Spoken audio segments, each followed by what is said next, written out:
Hordoftoota Diidaa Tube akkam fayyaa nagaanaa jirtanii ani galan haa ga'u isinillee nageenyi waaqayyoo bakkuma jirtanitti isin bira haa ga'u jechaatoo har'a mata duree haaraadhaan isin bira dhufeera. Mata dureen kun maalidha?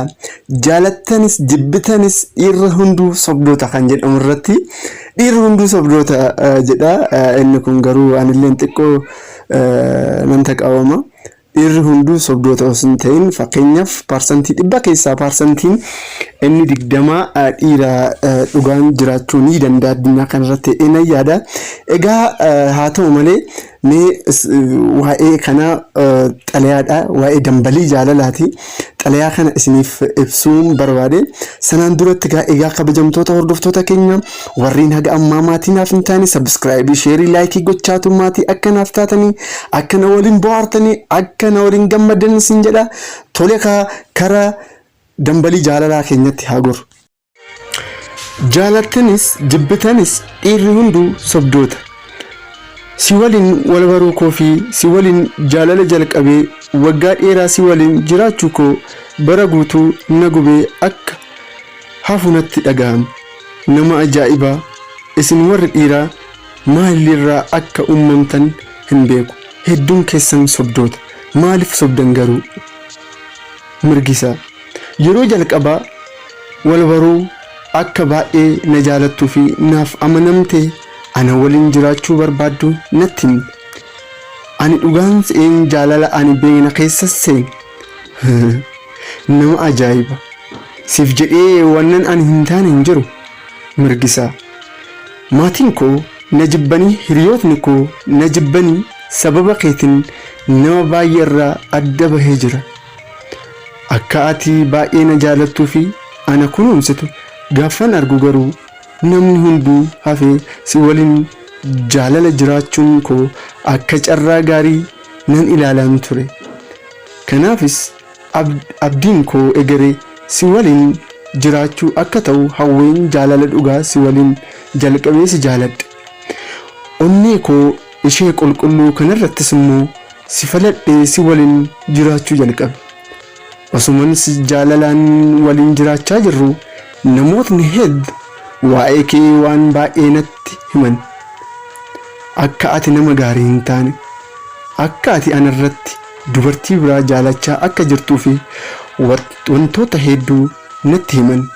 Isarra darbee ana biratti nama biraa yeroo anarraa adda baatu nama biraa akka taatellee dhagaheen jira. Kana yeroon sin jedhu ana biratti nama dhugaatii tokko iyyuu hin dhugne, nama dhugaa, nama gaarii, nama araada garaagaraa bilisa taatetu natti dhiyaatta. Gaafa anarraa adda baatu garuu manni dhugaatii sin keessummeessine akka hin jirre nama baay'eetu ragaa baha. Nama ajaa'iba. Dhuguun kees machaa'uun kees si malee nama biraa hin miidhu. Tokkoffaa maallaqa kee, lammaffaa sammuu kee akka dhabdu baruu sirra ture. Anaaf homaa miti. Na dhokattee dhugdee, na dhokattee tamboo xuuxxee, na dhokattee waan baay'ee gochuun kee sumaaf ta'a. Ani garuu kana hundumaa yeroo namootni natti himan ani isaan hin amanu turre. Wannan baay'ee si jaaladhuu fi bakka olaanaa siif qabuuf ture. Oolee bulee dhugaaniin qallatti malee hin citu jedhamaa mitiire. Amalli kee dhugaan ifa bahaa dhufe. Innis yeroo aniif ati mana tokkotti gallee jaalalaan waliin jiraachuu eegal ergaa natti heerumtee booda maal fidde jettee amala kee dhugaa fidduus ani garuu harka keetiin miti kanan jiraadhu waan ta'eef jireenya mataa koo murteeffachuu nan danda'a. Sirraa gargar bahuu koo dura garuu dhugaasaa sitti himee yoon hin deebita ta'eef immoo si gorfachuu yaale. Yeroo baay'ee irra deddeebi'ee sitti hime. Na dhagahuus hin dandeenye. Otoo iccitii koo fi kee namni biraa dhagahuu baate natti tola ture. Garuu immoo tarii namnis otoo isa gorsee gaariidha jedheen namootni hedduu akka si gorsan taasise. Ati gurra kee isa mirgaatiin dhaggeeffattee isa bitaatiin dhangalaasta. Homaa gochuu hin dandeenye. Isarra dubartii biraa wajjin jaalala biraa eegalta. Yeroo si waliin jiraachuuf garaan na citee kanaafan sirraa adda bahuu filadhe. Kana booddee lafa ani ka'ee akka ati teessu hin barbaadu. Maqaa koo hin dhayin, maqaa keetis hin dhawu. Jireenya gaarii siif hawwa. Jireenya koo akka ati jeeqxu garuu hin barbaadu. Lamuu lammata karaan darbe akka ati darbitus siif hin eeyyamu. Sin barbaadu. Otoo gorsaan deebitaa ta'ee wayita ani yeroo baay'ee irra deddeebi'ee si gorsu san ni dhageessa turte. Kana booddee garuu hin deebitu. Anis abdii kutadheera. Fayyaa ta'e. Sin barbaadu. Jaalallee kee durii daraartuu bakka ani jirurraa magaalaa Adaamaatti kan argamu jaalallee koo Mirgisaa nagaan naa jedhu. Egaa kabajamtoota hordoftoota keenya xalayaan kun akka isin barsiisee abdiin qaba.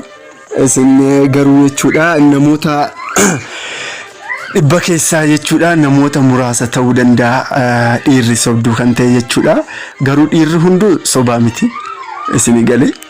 Egaa kabajamtoota keenya isin hunduu jechuudha parsantii dhibba keessaa parsantiin 20 akka nama dhugaa ta'uu danda'a. Parsantii 30 immoo baay'ina yeroo ammaa kana jechuudha.